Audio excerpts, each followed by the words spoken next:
The City of Pittsburgh Department of Mobility and Infrastructure and Public Works advised that the installation of bike lanes on portions of Forbes Avenue and Bigelow Boulevard in Oakland will begin Tuesday, that's tomorrow, August 15th, 2017. Installations are expected to last 1 to 2 weeks, and is weather dependent. Streets will remain open to traffic, but road users should expect challenging traffic patterns. Port Authority bus stops will remain active through the work areas. Forbes Avenue is currently a 4-lane, one-way road with heavy traffic that lacks a safe route for cyclists commuting through the university campuses. The Forbes Avenue project will add bike lanes in both directions on Forbes Avenue from Bigelow Boulevard to Craig Street. Well. Brian Crawford right again. Brian Crawford, the champion of cyclists in Pittsburgh, looking out for you. That's right, the only person in this city truly committed to cyclist safety. I have been calling for this bike lane for years now. And finally, after years of listening to this program, Mayor Bill Peduto has decided to heed my advice. We've got Michael Cohen, avid cyclist. Well, I don't know, you may be the enemy of cyclists because, well, I give them a bad reputation. Well, I have been calling for this bike lane for years. You have remained somewhat vaguely silent.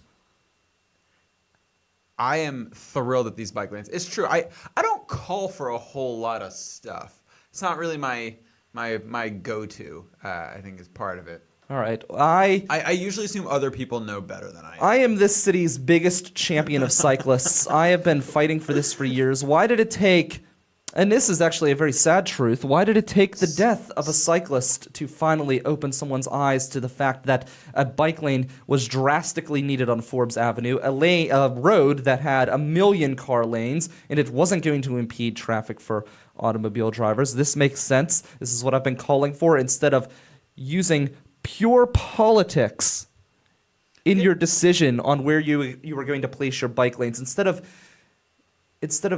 frivolously putting bike lanes all across the city because the big bike lobby, who really doesn't have your best interest at heart, is out there demanding bike lanes in no man's land when people are getting injured on a daily basis in Oakland. People are getting run down, gunned down, mowed over. The great thing about bike lanes, the great thing about bike lanes is we can just put them everywhere. We can put them in Oakland and no man's land. But maybe you should focus on your priorities before you randomly fuck up a downtown road, turn a 2-way street with a hotel and many skyscraper loading docks into the disaster that it has now become. As someone who as someone who bikes downtown literally every day for work, I love that bike lane and couldn't care less about the drivers. That's not even but the bike lane's not even put in really a high traffic spot downtown. Like there are many on Penn. Yeah, which really is, I mean, it really isn't that high of a traffic area. Most people are driving down Liberty, they're driving down Grant. They could have easily turned Smithfield, because see, I'd like to remove all buses from downtown. That could have easily been a bike lane. Once you remove the buses from downtown, how does everyone else get around? They take the T. You drop the people off at the T, and then the T stretches to all points downtown, and then you remove the bus congestion downtown, freeing it up for everybody, including your precious cyclists. See, again, I am the champion of cyclists, looking out for cyclists every single week here on the River's Edge. You are listening to the River's Edge at riversedgepgh.com, Pittsburgh's voice for local music. I'm here with Michael Cohen. We are talking about this new bike lane that I have been calling for over a year, demanding its placement for the safety and well-being of all cyclists, because my heart beats 2 steps too fast. My heart is 4 sizes too big. I am the champion of cyclists, taking up the cause and demanding equitable treatment for all people using our roadways. We appreciate you, Brian. Thank you. So today we are going to talk about the bike lane situation. We are also going to talk about the weird news. We have the weird news, but also very, very big, important news. We are going to have Chelsa Wagner. She's going to be called. Well, she's called in already. I've done an interview with her. We're going to play my interview with her today. We are talking about the lead crisis in the city. She, in case you do not know, is the county controller here in Allegheny County. It's kind of like the fiscal watchdog in the county. So she basically runs audits to ensure that everybody else is kind of on par and doing what they are supposed to do. I have an interesting quote here, if I could find it. Basically, she's rubbed people the wrong way in the county, from Rich Fitzgerald's office down to Bill Peduto. If you guys follow politics at all, I'm guessing you might if you listen to my show, but in the past, Rich Fitzgerald tried to primary Chelsa Wagner, which the term primarying means you try to knock someone out in the primaries by running someone against that person. And he was running someone against her because she was auditing different parts of county government, which he said her office did not have the right to audit, which that's what her office does, is audit things. But anyways, he ran someone against her, dumped tons of money into this guy's campaign, and he got his ass kicked by Chelsa Wagner. So she is not somebody who is necessarily a just go along to get along type of person. So I'm interested to hear what she has to say there. You can judge for yourself whether Bill Peduto's chief of staff was right when he said she's just taking cheap political shots at the mayor's office. Is there any other kind? Yeah. So Chelsa Wagner will be on. I had a really fun interview with her. Really enjoyed talking with her about the lead crisis. Oh, and more about me being right. Yeah. There's that on its way as well. And we also have Jeremy Caywood here. Jeremy, how are you today? I'm doing great. How are you guys? I'm well. What's new with you? Fantastic. A lot of music. We got Yeah. a show this Friday. That's Part right. of the reason I asked if I could come hang out with you today, hear some politics, and talk about local music at Club Cafe. Nice. So when is this show? It's an early show. Starts at 7. Which I always like the early shows. Yeah, I do too, because then you can get out of Southside and you don't have to stay there in the mayhem, because nobody really enjoys that mayhem. But they do enjoy Club Cafe. And so doors are at, I believe, 6:30. And then the music starts at 7. It's Kevin Finn, Vit Tobacco, Spencer Allen Patrick, and myself. We're going to do some collaborating together, so it'll be pretty cool. And Kevin's got a big some surprises. So Kevin has a big release that day as well. it is his release. Yeah. Yeah, it's kind of like an unsaid CD release. He's been working on this album for years, he said, and I listened to some of the tracks, and it's paid off, all that work that he's put into it. It's going to be a really sweet party. Nice. Well, you mentioned the South Side, and you're right. There are some nice places in the South Side. I feel like they're often victimized by being on the South Side. It's like, sorry, we've trapped you here now. Yeah. Like I enjoy going to like I like to go to Piper's, for example. Now maybe they'll pay me because I gave them a plug, but I'll go there for a football match early in the morning. And it's nice. It's nice going there in the morning. It's nice. There are some really nice establishments there. But you're right. Like once evening hits, it's just like, get me out of there. Completely different town. Yeah. Yeah. So not a fan. So so I'm excited about this collaboration at Club Cafe. What can we expect? You can expect a lot of songwriter laughs, which in my eyes is basically when we've all been doing this for a while now, having a lot of fun together, and then now we're going to challenge it. And whenever you make a mistake at this point, it's just like, huh. It's not that stressful anymore. And so we've all been playing music together now for a couple years, and it's just too much fun. It's just, you can expect some piano work, you can expect some drums, you can expect people playing instruments that you didn't know that they played, and on songs that, if you follow any of the songwriters, that you might recognize. So that'll kind of give a twist to some old tunes. Definitely. That sounds Very like cool. a blast. Yeah, and then we're gonna drink. So. Throughout it? And or then after? you're gonna the drink? entire time. The entire time. We'll probably start like earlier and then go later. And So what is really the show? Is it going to see you guys perform, or is it going to see what happens when you get too tipsy? No, everybody knows what happens when you get too tipsy. I think this is going to be a show that you're going to want to catch specifically because you know these songwriters. Yeah. And you want to see what we're going to bring to the table, something different. I got some surprises for my set. I know Kevin is super amped up over his CD release part of the That's show, going to be so it's cool. going to be really awesome. I'm excited. He's going to be coming in here as well to talk about that Good. coming up. So so Good. lots of good stuff on the horizon. Yeah, we still have tickets. We still have Okay, some how much tickets. are the tickets? Tickets are $7, really affordable. So talk to That either- is dirt cheap. It is dirt cheap, yeah. And yet it's not too much that people are like, I don't know, about $10. They don't think I want to do that. They're just going to say, 7, I'm in the middle now. Okay, I can do this. I Yeah. like this. So, Yeah. buy tickets. Yeah, $10. That's for the caliber of performance that you will see there. I feel like that is somewhat of a bargain. Mm-hmm, definitely, So, definitely. yeah. And then you can get a copy of Kevin's Oh, album, too, I'm nice. sure. Or Yeah. at least order it ahead of time.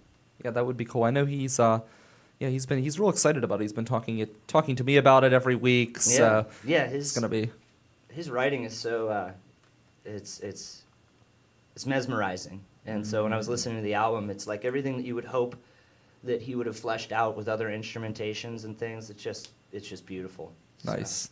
So, do you ride through Oakland at all, Sometimes or drive through I Oakland? drive through Oakland. Do you- Bikers scare me Oh, they scare you. Why? because some of them don't know the rules on the road, and Oh, we know I them. don't know their rules on the road either. But they just kind of do whatever they want sometimes, and it scares me. I'm all for bikes and more bike lanes. I think it's better. I wish they were tiered.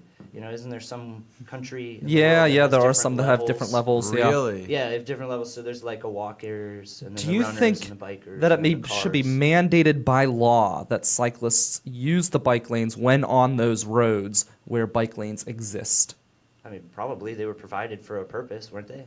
Yes, but often, as you mentioned, not wanting to follow the rules, many of them just snub the bike lanes. I never see this. I've seen it so many times. Wait, now when you say the bike lanes, do you mean that thing where they put a picture of a bike in one of the car lanes and are like driving this No, lane? no, I mean the Okay, actual 'cause that's lane that's separated, like what they have on Penn Avenue. Because for the first half of Penn Avenue, or not the first half, but like for blocks higher than 16th Street, they have a bike lane that's just a picture of a bike in the middle. See, right of there, a actually, I regular. think they should outlaw all vehicles except for delivery vehicles.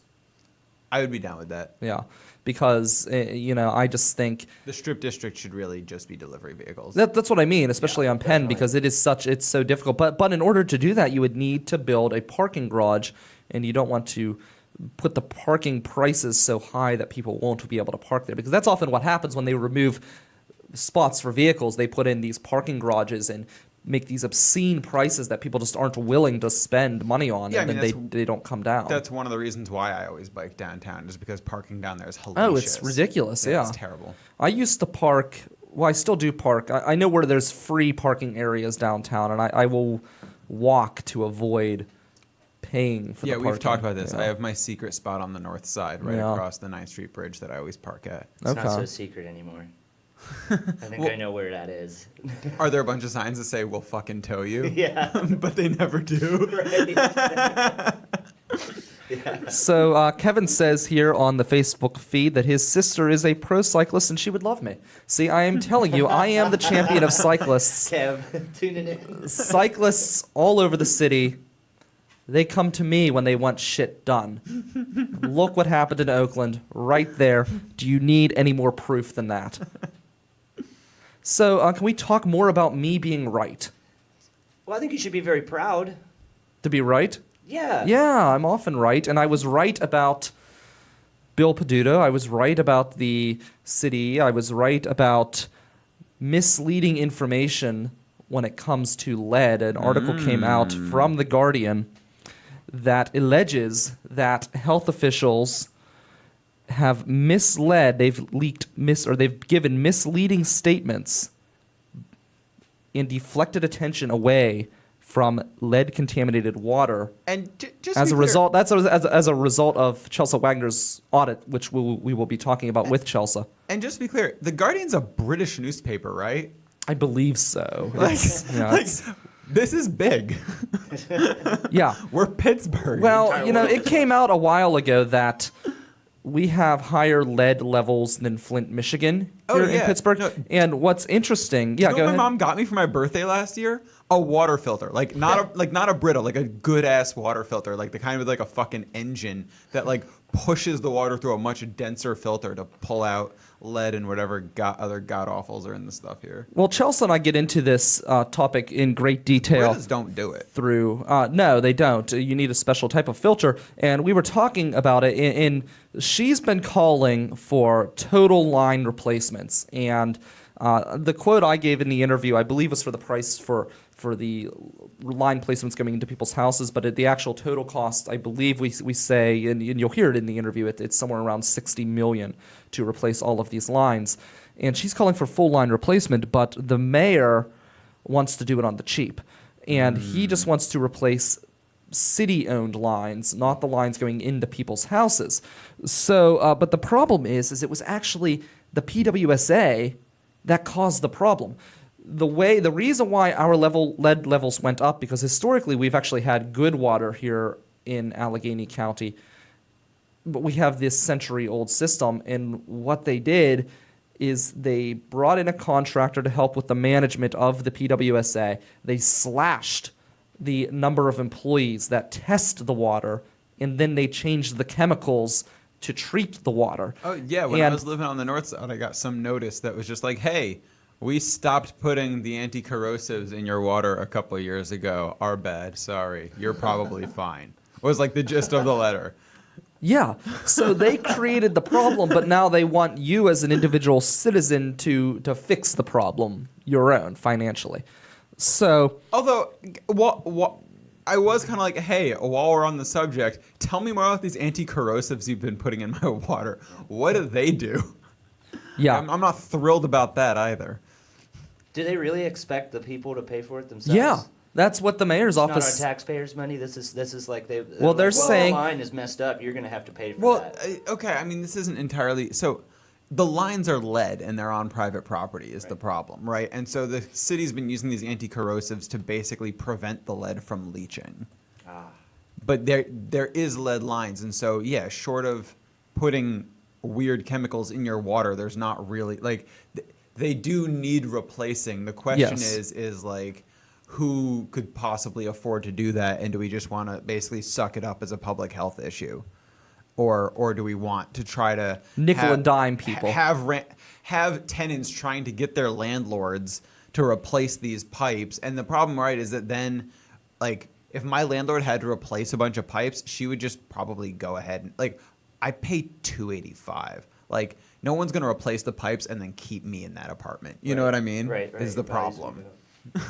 Yeah, and lead, especially on children, it has really negative effects. So it's a serious issue.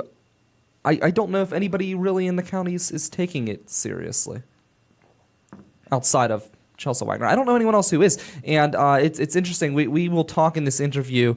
It's going to come up here in just a bit. You don't want to miss it. We're going to talk about statements that the Allegheny County Health Department made, which are contrary to statements that the state health department has made and other departments. It's actually pretty stunning.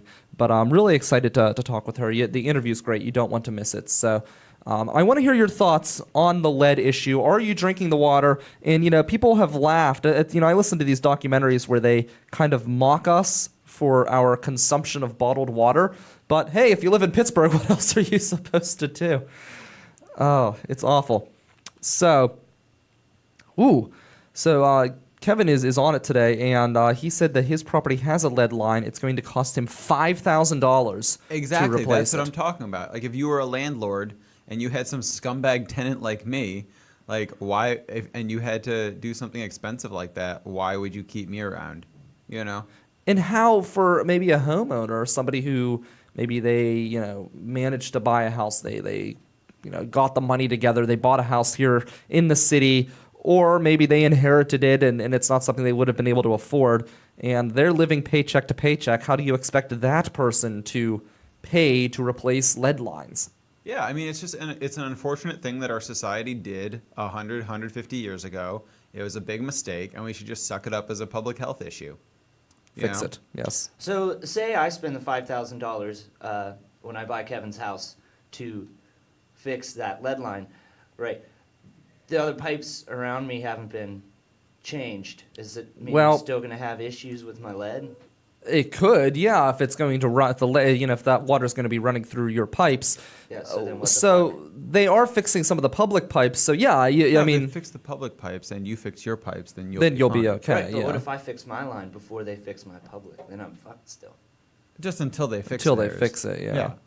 So, The but public stuff's getting fixed, though. well, That's not very, really very the- slowly. Well, I mean, yeah, it's Pittsburgh. It's Yeah. going to happen at about the rate that 28 did, you know? It's So the thing is like I'm in favor of like the filters, but really, if you're not going to replace all of the lines, aren't the filters just really a Band-Aid on absolute Band-Aid. on a much bigger problem? I mean, it's a great short-term solution, but they misled the people, they caused the problem, and then this is what kills me the most, and we talk about this.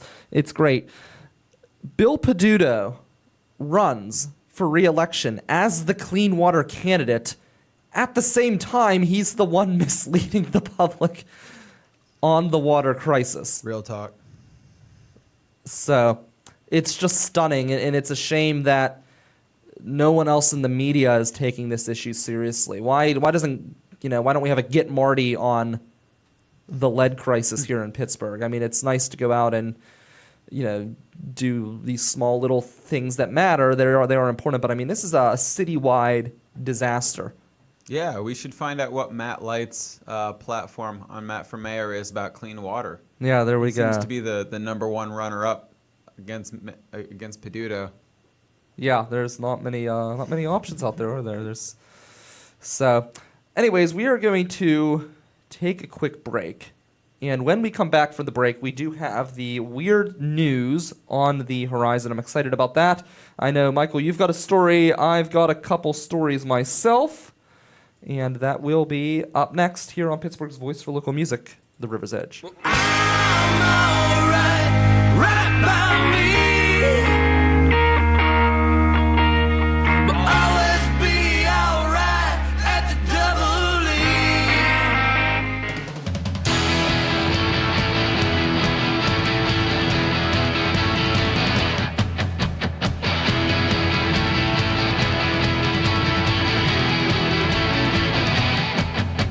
I see my number one weapon just for you. All right, we are Pittsburgh's number one weapon, fighting the epic battle against the Mon Monster, saving the city of Pittsburgh from total destruction. That's right. Well, county officials mislead the public and put them in peril, and the city is laid under siege by all sorts of different villains. At least you can count on us here at the River's Edge to do our part to keep you safe. 3 weird stories, not one, not two, but 3 weird stories to keep the Mon Monster at bay. First story, we were talking about bike lanes here in the city, and bike lanes can be a pain in the ass, right? They get in the way, especially those frivolous ones or ones that make complete disasters out of long-lasting city roadways.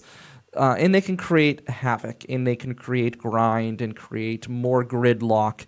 And apparently Germany has a lot of traffic problems as well, and there was one man who couldn't take it anymore. He went insane and decided to start swimming to work. So, I heard about It this. says, fed up with the grind of taking a bus or bike to work, because even that was a pain. He said, on congested streets in Munich, Benjamin David started swimming there instead. The burly beer garden worker now packs his laptop and clothes into a waterproof bag, which he puts on his back, dons his wetsuit, and slides into the river for his journey. This is according to the Huffington Post. That's fantastic. one way to get around. So, you know what? You could do that. I have thought, actually, when I worked for a company in the Strip District, I had thought about buying a kayak and kayaking to work. Yeah, that would have been fantastic. So I can kind of relate. I don't know why people don't do more of that, because there are a lot of places you could kayak to work and just pick up the boat and get out, and it would be a lot more efficient. I can understand why you wouldn't want to swim in the rivers here in Pittsburgh, but kayaking, that would be a fun way to get Yeah, around. I mean, I could do that. My house is 2 blocks from the Allegheny, and then my job is like 3 blocks from the Allegheny. Yeah. And it's just basically 45 blocks straight down. Yeah, that would be I fun. I could totally kayak. It would be to a work. fun way to go to work too. So I used to have a delivery vehicle for my last job, and anytime the vehicle needed service, so this is where I did used to bike to work. I would put my bike in the back of the van, and then I would take it out so I could leave the van there and just bike on back. So, but the kayak would have been probably more fun. You could have Well- like, go ahead. No, go on. I was gonna say you could have those rent a kayak, like the rent a bike thing. Yeah, Oh, yeah. they're not open long enough. That's the problem. Because So- that is the issue, right? Is that like kayaking to work, I'm totally going with the flow of the river. Kayaking home sounds unappealing. it's It's gonna not be that 11 bad. o'clock at night. I'm kayaking Ooh. against the river. Yeah, that would be rough at It's night. like- Yeah. I'm gonna get hit by one of those weird trash barges. At that point, I need a kayak lane. I need a kayak one. There we go. Hey, they tell you stay along the shore. No, but you know what? It's more fun to like challenge the, like go into the middle of the river and not so much challenge, but just try to dodge the boats that are coming at Totally. you.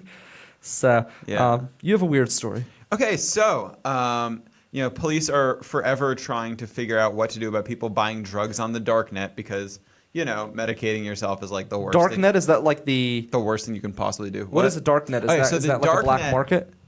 Essentially, it's for a lot of different things, but essentially, it is a portion of the internet that you can only access through anonymous routers, which is a little jargony, but essentially, it is a very anonymous portion of the internet that is used for everything ranging from controversial free speech to communicating in ways where where repressive regimes around the world can't see you. But it's also used for selling drugs that might be illegal in some countries, right? Different drugs are illegal in different countries, so depending on where you are. Gun laws are different in different countries. So it's a place to sell things and say things that are not legal in the country that you live in, basically. And so it's become notorious for, all the worst things or whatever. But it's really a pretty... Anyway, point is, people sell a lot of drugs there. Like a lot of drugs. Sound like you have experience. I actually, despite being a low-life scumbag who runs in dark circles, don't use drugs. No, I did. I was joking. Pot gives me anxiety attacks. Alcohol makes me boring. And everything else is way too much for my fragile brain. So, so so you have these vendors on the dark web, essentially. And it's just like buying anything else. It's just like Amazon.com. You just go on there. A hit of LSD is $3. You get a bulk rate at $5 or whatever, and there's 1,000 reviews for the guy. People being like, "Yeah, this one was good," or like, "I didn't like this one," or whatever.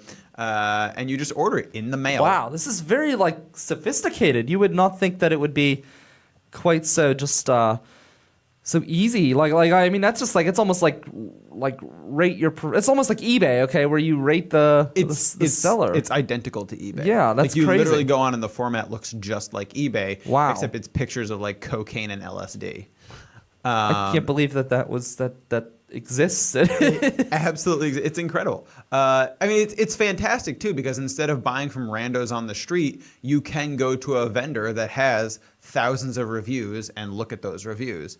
And this is where police have found a new way, right? Because they keep trying to, arrest the people, not even specifically the vendors, but the people running these marketplaces, essentially, right? So the person, the Jeff Bezos of or the CEO of Amazon.com version of.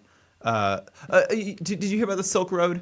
That was like a thing Yes, for- yeah, right, yeah. So the Well, Silk apparently it's back. They're the Silk- trying to do it now. There's dozens of copycats. But Yeah. the point is, the Silk Road was one of these marketplaces, basically. Oh, that's a different Silk Road than I'm thinking of. The Silk Road is an actual road as well. Oh no, I'm talking about the open air drug marketplace. Okay. I do not know about that Silk Road. No. Still on drugs, Brian. We're Still on drugs. So I was confused where you were going with this because I'm thinking that's an interesting. So the thing that police, so police keep trying to arrest these people, but they're all over the world. It takes all these resources to figure out who's running the thing. They finally catch the dude in like Romania or something, and then as soon as he's arrested, someone else just pops up with a new one because it's the fucking internet, and that's what happens. And so they've taken to a new way of trying to discourage people from buying drugs on these sites. And as police are going on and giving the dealers bad reviews.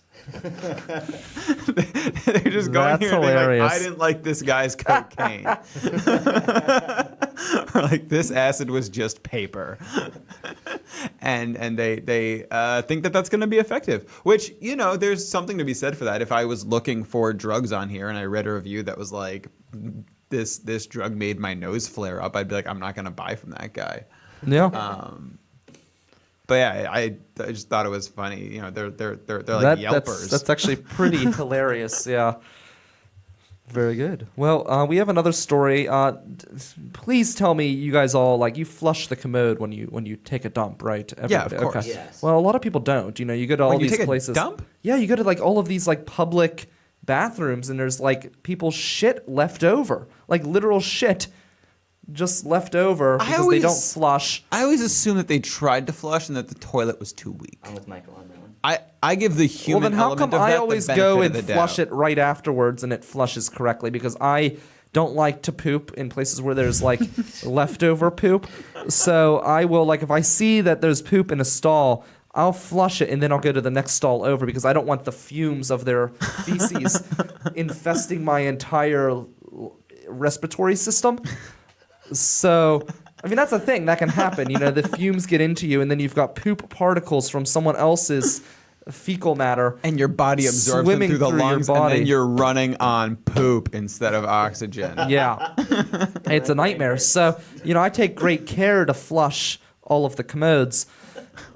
And You are saving the world one commode. I at a am. You know, time. people talk about global warming. I mean, this is the crisis. I mean, methane contributes to global warming. Again, Pittsburgh's moral compass, saving this world one flush at a time. So this one man did himself in by not flushing because he is one of those rat bastards that is polluting our air. So he didn't flush the commode. And the police, I guess, used his unflushed poo to collect DNA to catch him in a crime. It says my police. God. It says police in Thousand Oaks, California, used DNA found in an unflushed toilet to finger. I love the language here. To finger a burglary suspect. Andrew David Jensen, 42, was arrested on July 28th on suspicion of committing burglary last October. And smearing his feces on the site, or what? Some people do that. So I was at a bar recently, and I haven't gone back to the bar because of this situation. But apparently somebody shat all over the toilet and then took paper towel to swipe the poop and stick it on the back of the commode. And then I found out that no one at the bar cleaned it from the night before, and then all day and afternoon until I had made it in there. When you say on the back of the coin, do you mean where no one could see that it was? Yes. It's hilarious. That's some counted effort right That's there. Yeah. I mean that's a terrible thing to do as a human being, but it's also kind of a hilarious prank if you don't like that establishment. Yeah, it's Because they're just why does it smell like shit? I can't can't see find it. Yeah, where's the smell coming from? And then when they do it, they're like, Is it a what shitty fucking place?" psychopath did this? Deranged individual. but I'm there drinking and they wouldn't stop talking about it. This guy comes out, starts screaming at everyone in the bar who none of us were even there. He's like, if I find out who did this, I'm gonna kick their ass and this and that, and he Oh my wouldn't stop God. talking about it just I wish it over was and me. over and over again. And I'm like, Jesus, like it's bad enough that it happened. It's bad enough that nobody cleaned it until this point. But then you have to keep talking about it. Oh. We're gonna have to put an end to this. It's an atrocity. It's all over the city. Yeah, I mean, it really is, awful. So, our next guest, this is a pre-recorded interview. Bill Petito's chief of staff, Kevin Ackland, said in a statement that she is just taking cheap political shots at people doing actual work to address the lead problem. So, I don't know, you can make your own assessment after this interview, but we have Chelsa Wagner, the fiscal watchdog here in Allegheny County right now on Pittsburgh's Voice for Local Music, The River's Edge. That's not it. That's Hillary Clinton laughing.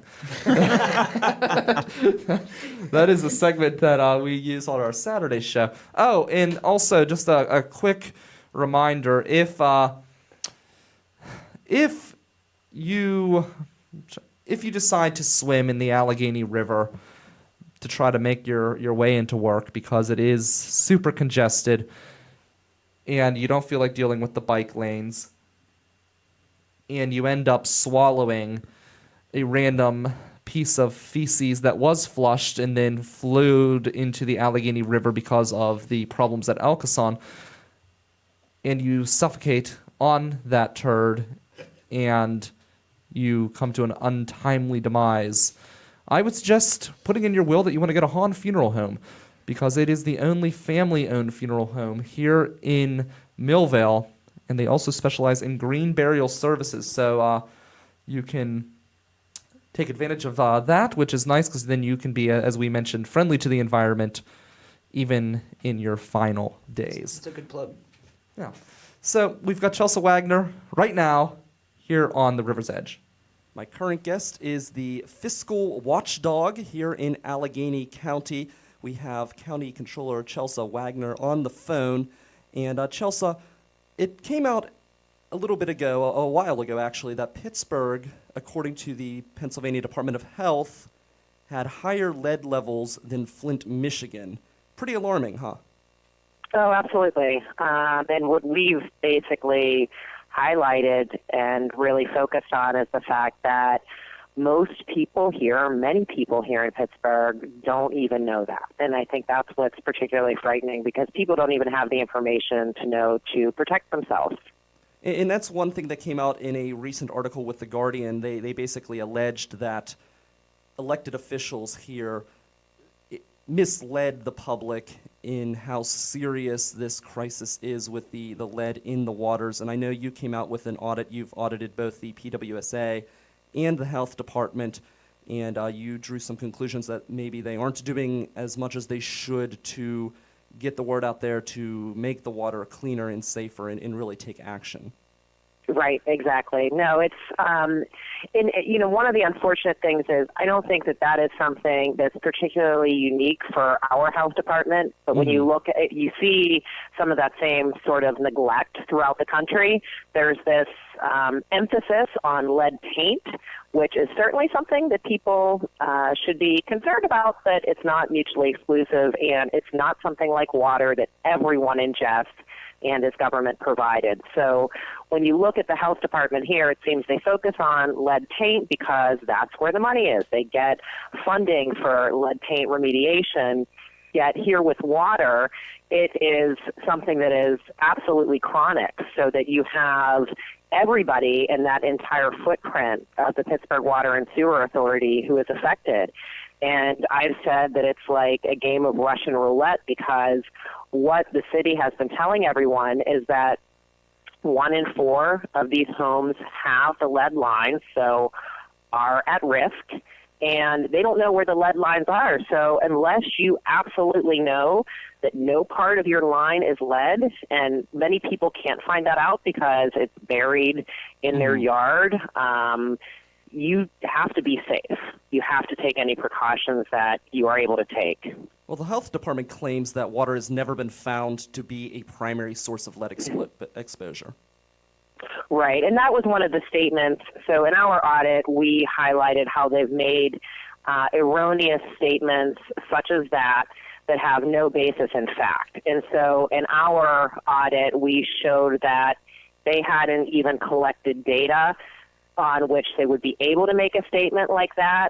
But then if you look to all of the information we know from the larger scientific community, and I was joined at a recent press conference by Dr. Mark Edwards of Virginia Tech University, who was a whistleblower in Flint and is really world-renowned for the work that he has done on water. He said that plainly, with these levels of lead in our water, there is no way that it would not be affecting residents' health, that you can't have those high levels and not have any impact. You know, he basically said that there's no reason why Pittsburgh would be immune to the same laws of physics and biology and so forth that apply everywhere else. Well, how does an audit actually come about? What's the process? What's the step that you take when you decide to do an audit? Is it something that just regularly comes up as part of your duties, or is there something that prompts you to take action? How does that whole process play out? So what I say are basically two categories of audits that we do. About half of the audits that we do are routine audits that we do mostly on funds that are required by law, whether by federal law or local county law. But then in the other bucket, the other half of the audits we do are discretionary. So my process is really looking at what I think are both important issues but also timely issues. So with respect to the water, we had actually initiated the process because we were interested in looking at water in many different ways in terms of quality in the Pittsburgh area. And so we were interested in the impacts of Marcellus Shale. We were interested in the impacts of the combined sewer overflow. And we were also interested in drinking water quality. And then as we were beginning that process, coincidentally, we all were put on alert. This was back in July of last year, just over a year ago. We were all alerted that the PWSA had exceeded the EPA threshold for lead in the water. So at that time, we made the decision, because of the importance and the timeliness and really the widespread effect of this, very severe effects that it can have on individuals' health, we decided to bifurcate our audit and focus solely on drinking water. And we continue to do that. We're still continuing our work in terms of the drinking water quality, mainly because there has not been adequate response. And so given that absence, I've said that I think it's unfortunate that the controller's office has to focus so much on this, but it's because there's been such an absence of response by local government, and even worse than an absence, there's been a concerted effort to cover it up. Well, the health department actually takes exception with your audit. They say that it's has faulty conclusions, it's fraught with inaccuracies. It says that the data is presented in the way it's presented. It also says that the report is misleading and biased and potentially dangerous. How do you respond to the health department with those claims? Well, unfortunately, it's just like the statements that they made in claiming that no children are being poisoned by lead. They make statements that aren't based in fact and data. So we gave them ample opportunity to support any of the assertions that they made, and they didn't. But they made just these sweeping generalizations without any facts to point to. And so what we particularly emphasize is the fact that we use not just their data, but we use the data and the analysis that's provided by the Pennsylvania Department of Health. So if they're claiming that our numbers are bad and our analysis is bad, then they are also claiming that the Pennsylvania Department of Health doesn't know what they are doing. So essentially they're making a claim that they're the only health department or people that have any idea what's going on. Wow, pretty bold statements coming from the department. So you had mentioned local officials and the local government not doing enough to fight off the lead problem. And one of the things that you bring up is the fact that the PWSA is looking to replace just public lines, not private lines leading in. You've mentioned cities such as Philadelphia, which are handling both the public and private. And you said that this could be done here in Pittsburgh for $25 million? Well, it would be about $60 million. $60 million. Okay. And if you look at a program that would be done over the course of 5 years, which I think would be a fair amount of time to embark on a fairly large public works project of this nature, that's a fair amount of time. So you'd be spending roughly $12 million per year. But there are other cities, such as Flint. Flint is doing this in 3 years. Cities like Flint, much like Pittsburgh, who have a problem, the problem's already at their doorstep, know that they have to get these lines out over an expedited period of time. And so what you're seeing here in Pittsburgh is really just rhetoric, and that's the problem that we've uncovered. The city has recently made admissions that they're not going to distribute any more filters, so just the filters that are out there for residents, that's it. They seem to be focused on the manipulation, if you will, of the numbers so that they can get under the EPA threshold and then ignore this problem. And the unfortunate thing is that it's a problem that won't go away. The damage has been done, and so these lines have already been compromised, and you can't reverse engineer the damage so that you ensure safety. And so that's where we point to the financials and the best practices used in cities across the Midwest and Northeast. And there are cities that are large and small cities as big as Boston, but many cities here that are in our backyard, but most notably Pennsylvania American Water, the private company that serves much of the area of Pittsburgh and Allegheny County. They're taking all of their lead lines out, and they're doing it at a cost of $3,500 per line, and that's the entire line. That's the residential side and the utility side. So we have looked at those numbers and say, if you take that $3,500 per line, which actually you could do it under that, and other cities have shown that, but we said out of fairness, use $3,500 per line, 20,000 lines roughly across the city, you get to a program of about $60 million. And there's really no reason. You can look at the fact that our city had a surplus this year. They're projected to have surpluses for the next several years.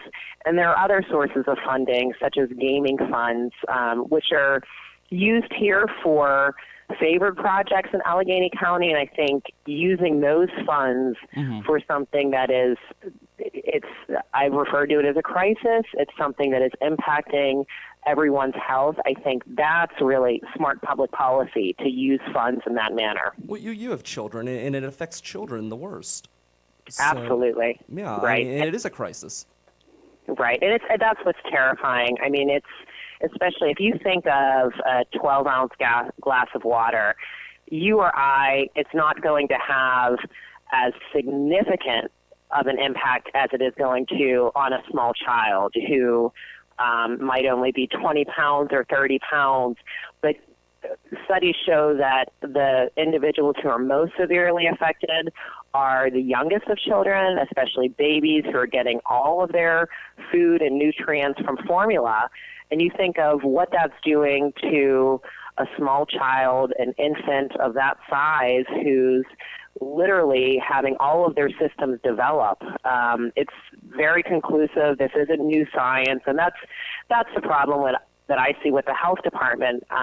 They've actually made statements claiming that this is a developing area of science, and this has been well established even before the 1970s. So I can't see why some of our officials tend to be so far behind here in Allegheny County. Well, they say that they can't do anything here in Pittsburgh because of the Municipal Services Act. Now, you've claimed that there are ways around that. Can you explain how they could work around that problem? Right. So they've, this is another one of those erroneous claims, saying that comparing a case from about 5 years ago that is not applicable here. So the big difference you have here is the fact that their own negligence caused this situation. So there's nothing that says that a government can basically poison its residents. And we know that in 2014, ironically, our problem happened the exact same month and year in April of 2014 that the Flint problem happened. That's really uncanny. But there was an illegal corrosion control switch. So it was done without the permission of the Department of Environmental Protection here in Allegheny County. It was later admitted to. And so that's what caused, or at the very least accelerated, the arrival of this problem.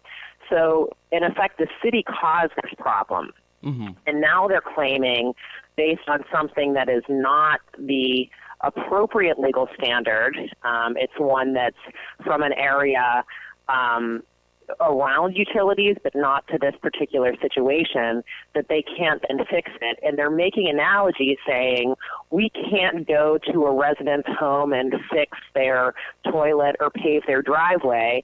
And I've basically said that, to date, they haven't caused my toilet or my driveway to poison me. Yeah. Well, can't you argue that by only doing these partial replacements, they're really targeting the poor in Pittsburgh? Because it's going to be the poor that won't have the money to get their own pipes tested and replaced and things like that. So it's really it's poor people's children that are going to be the most at risk. Is that an inaccurate thing to come to? No, it's without a doubt. It's because we've seen that, and it's only it's more anecdotal. But I've looked at and taken some surveys, not scientific, but gotten some feedback from residents who have had the means to replace their lines, and it's very expensive. Usually, at a minimum, it's $3,000. But why should a resident, even a resident who has that money, be paying for something that the government caused? The other factor you have here in Pittsburgh is more than 50% of our residents are renters.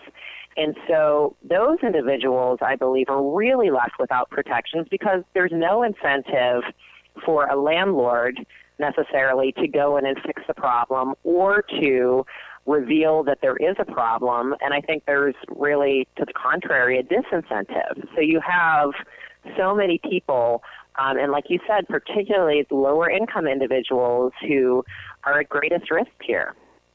So the politics of water. Bill Peduto, he wins re-election claiming to be the champion of clean water in Pittsburgh. But really, at least from my observation, he seemed pretty silent when this information came down about our lead levels in the water being so high and higher than Flint, Michigan. And I really didn't hear much action really coming from his office until a pump broke at the Highland Park Reservoir, and then all of a sudden, election season comes. He's got clean water all over all of his pamphlets, all over everywhere, and he wins re-election. So how do we make people aware of how do we hold someone like Bill Peduto accountable? I guess your office is trying to do that with these audits. Are you the only one in government taking this issue seriously on the local level? It's a challenge. I really appreciate you covering this because that's one of the things that we have not had. I understand how much the whole media industry has changed, and so I think that's one of the reasons you're not seeing as much attention on this locally, and so it makes it easier for an elected official to kick the can down the road. And we've pointed to different statements that the mayor has made, and he'll say the right thing. So rhetorically, he's saying this is very important. We're going to do everything we can to ensure safety, and that would be great, but they're not doing it. And so that's the real problem is you not only have the rhetoric, but people are confused and they're deceived to great risk. So that's the challenge, and we've been trying to even use social media in different ways to get in contact with people so that people have the real information. And I mean, when you really get to this, I think it's because we have a health department and other safeguards that are being secondary to economic development. So I believe that the mayor, the county executive, they think this is bad for business.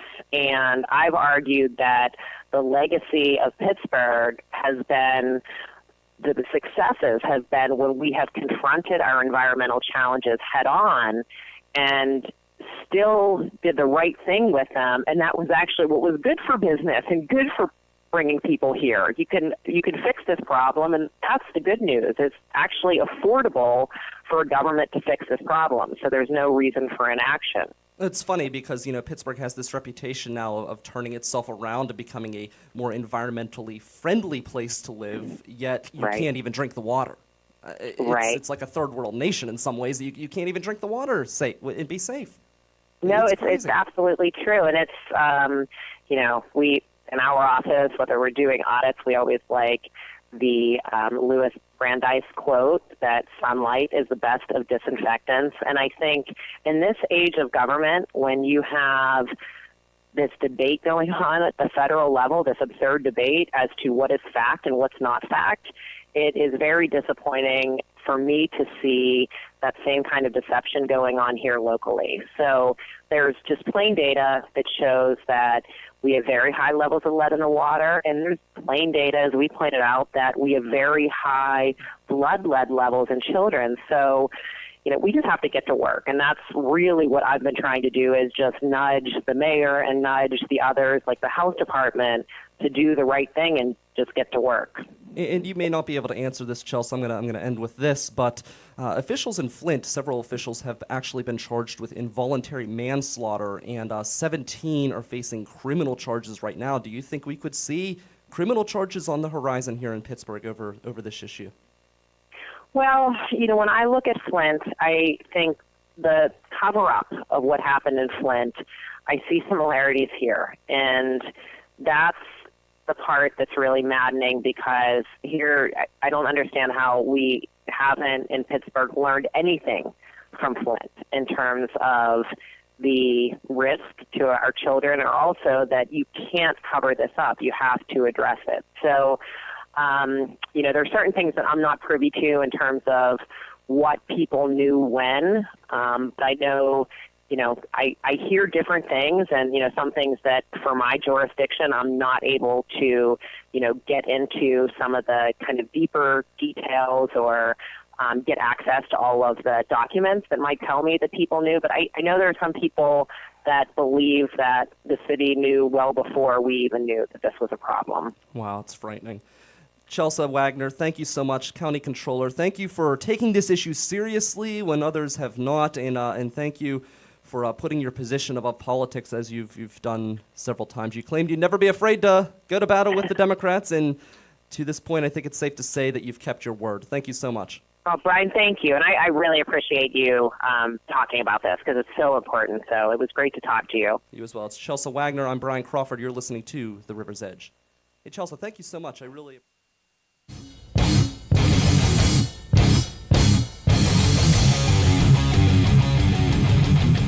All right, that was Chelsa Wagner here on the River's Edge Radio Network. Michael Cohen with me to wrap things up. So, Michael, the question I ended with was, do you see possible criminal prosecution coming to any county or city officials over this lead situation? Do I? Yeah, can you see that? No, probably not. Probably not. That doesn't seem like a thing that But it's really happened in happens. Flint. It did happen in Flint, but also Flint was all over the national news, and we're just not. And why is that? Because I think we're one of dozens of cities that are realizing they're in this position right now, actually. Yeah, it's kind of sad that it's not in the news more. Yeah. Especially on the local news. You would think at least the local news will be covering it. But honestly, this local news, I'm sorry, so many shills in the local news business here in Pittsburgh. Yeah, no, I mean, I'm sure if you just follow the money, you realize that every news network in this city is probably owned by the same companies that are legally actionable for this water catastrophe. That's what usually happens. So what do you have coming up? Not a whole lot this week. I got booked for Liz Tripoli's Zoosh next month. Nice. I've got a couple of dates way in the middle of the state. I'm doing my first little mini tour next month, which should be fun. But yeah, for this month, I'm at Pleasure Bar tonight, and then I'm laying low. I'm gonna try to get a first episode of a podcast recorded in the second half of this month. There we go. Very cool. Let's see. I will be back Saturday here with Jay Cooper and Howie D. Mack. And we also have the Rhythm and Brews Fest that is coming up that we're sponsoring. So check out Rivertown for all of that information. That's going to be coming up as well in a couple weeks. So lots of good stuff. I guess that's about it. Fantastic. All right, I'll catch you on Saturday, and then we will be back next Monday. For Michael Cohen, I'm Brian Crawford. You're listening to The River's Edge. Local music up next.